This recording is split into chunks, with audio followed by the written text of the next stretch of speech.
જાઓ. એ સાંભળો છો, બાટલો ખાલી થઈ ગયો. બાટલો લઈ આવો, બાટલો લઈ આવો, જાઓ.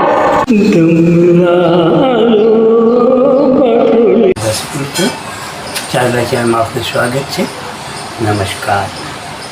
આમાં એવું થયું કે મારા પત્નીએ તો મને 15-20 દી પહેલાં કહ્યું હતું કે બાટલો લખાવી દેજો, પણ આપણે તો કાંઈ મગજમાં હતું જ નહીં.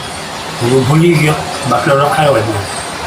અને અત્યારે રસોઈ કરતી હતી અને કે બાટલો ખાલી થઈ ગયો.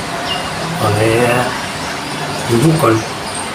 બાયડી સામે કે જીવું તો પડાય નહીં, તો આપણે એવું થાય.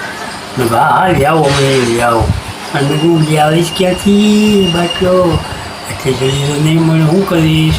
એ કે જલ્દી આવજો, આ બધી રાંધો ઓળવું પડ્યું છે, બધું જઈને લઈ આવો છો હમણાં તું. શું કરીશ? હું બાટલો તો નીકળી ગયો. પછી મગજમાં વિચાર આવ્યો કે ભગલો તો છે ને બારગામ ગયા છે અને એકલો રહે છે, અને ચાવી આપણી પાસે છે. તાળો ખોલેલો, બાટલો કાઢ્યો, બાટલાને કહેલો ઘંટો, બાયડીને આપ્યો. એ તો રાજીના રહ્યો છે કે આહા તમે આટલી જલ્દી બાટલો લાવ્યા? બધા તો કે બાટલાની બહુ તકલીફ છે ને આટલી જલ્દી આવી ગયો. કોનો વાત છો? તારો વાત છો.